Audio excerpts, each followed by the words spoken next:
All right, here we are, week 8. We are getting there, guys. It's almost June.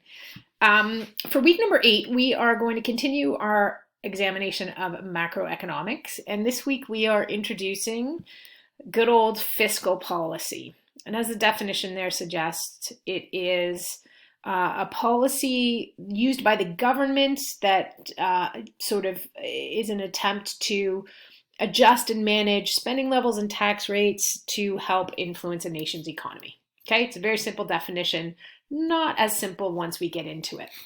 It's impossible to look at the sort of advent and development of fiscal policy without considering the impact of the Great Depression.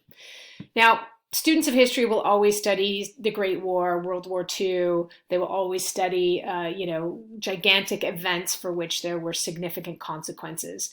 Economists are still, at this point, obsessed with, many are, or at least very interested in, the realities of the Great Depression.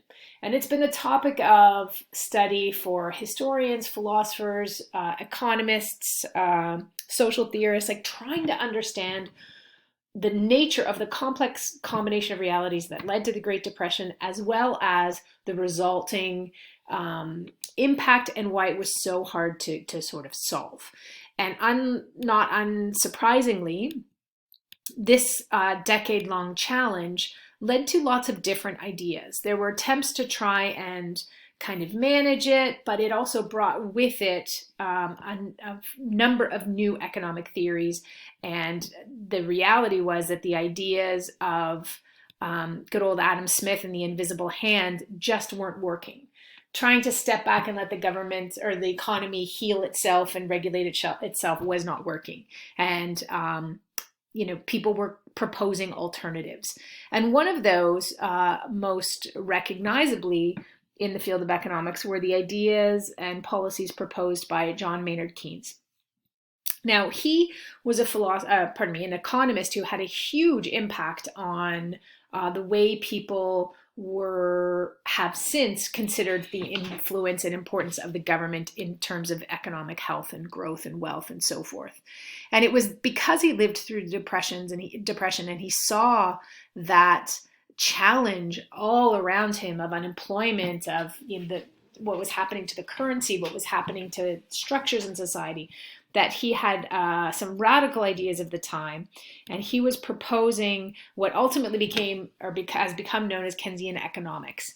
Now, there are a couple of terms that I've posted on the left there. This guy who does a whole lot of economics videos has really good things to say. He's a terrible English accent here, but we can forgive that for an attempt, because he lays out the ideas very clearly and introduces us to some pretty important concepts. So you can give that a watch and see what he's proposing. There's a graph there to help you kind of understand things. And then I move into sort of looking at what the government budget means. So there are 3 components of any government. There's the budget, and the budget is a sort of a combination of the relationship between taxes and government spending. So how much money comes into the government and how much the government spends on programs, policies, etc. So there's 3 different kinds of budgets: the deficit, the surplus, and the balanced budget. And there's a graphic there and a brief explanation. And as far as fiscal policy goes, there are various thoughts or concepts that are presented. And Keynes said, for example, the notion of balancing the budget wasn't the goal, but it's managing it within the business cycle. So there's an idea there that's presented. And there is a video on the next page that sort of reiterates a couple of the ideas from the first, but really gives a little bit more detail. And recognizing that fiscal policy, the 2 biggest challenges are unemployment and inflation. And if people aren't working, or if the value of currency changes drastically, that the value of something is no longer what it used to be in relation to its monetary value, this is where things get complicated. And so ideas and theories are put forth to try and balance and conquer that. So this video gives a really good overview. There's lots of good information there, and you can watch through that and ultimately highlight some of the negatives of fiscal policy or the challenges of it. And this also underscores the inherent connection between politics and economics, because it's the government who imposes the economic policy and collects taxes, but it's also the government that's making policies, and therefore the economy and the politics are always interconnected. So that can be working in a government's favor or working to their detriment. And what are some of the benefits? And those are explained there. So it's always reasonable to sort of, neither of those videos suggest a specific Canadian example, and we know that our economy is distinct from that of the US.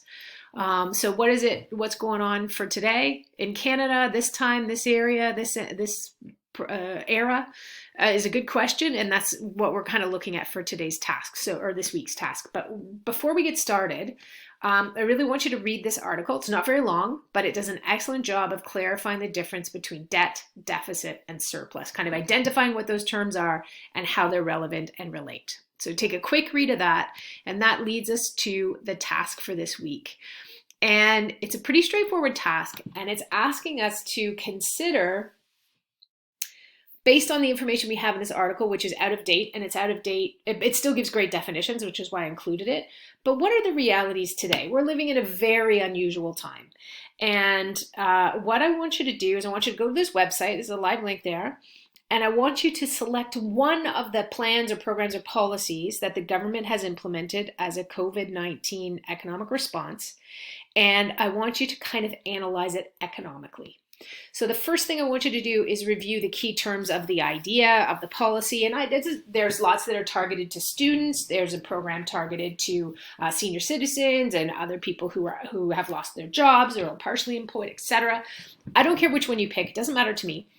What I want you to do is kind of review the key terms and explain what the short-term economic objectives are of that specific program. And in so doing, I want you to be able to loop it back into any two terms that are addressed in this week's slides. Okay, so we're not just going through the slides and then telling me what you think about this program. We're actually trying to make a connection between the economic concepts. The last thing I want you to do is I want you to really think about this program that you've chosen to analyze and tell me a couple of things about it. Do you think it was a sound economic decision for the government? And when I ask questions, I always want to know why or why not. And I would like you to respond in a couple of paragraphs here and think about the long-term consequences economically.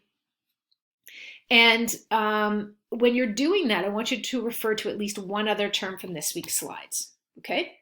And I've posted a question on Google Classroom where I'd like you to identify which program you're looking at. And I've also provided a folder for you to drop those things off on Google Classroom. So really, it's just kind of understanding fiscal policy, looking at the basics and the key ideas, and then sort of applying it directly to a reality. And there's lots of comments on the news, lots of commentary, lots of articles have been written about the impact of this worldwide situation on the value of money, inflation, deflation, unemployment, etc.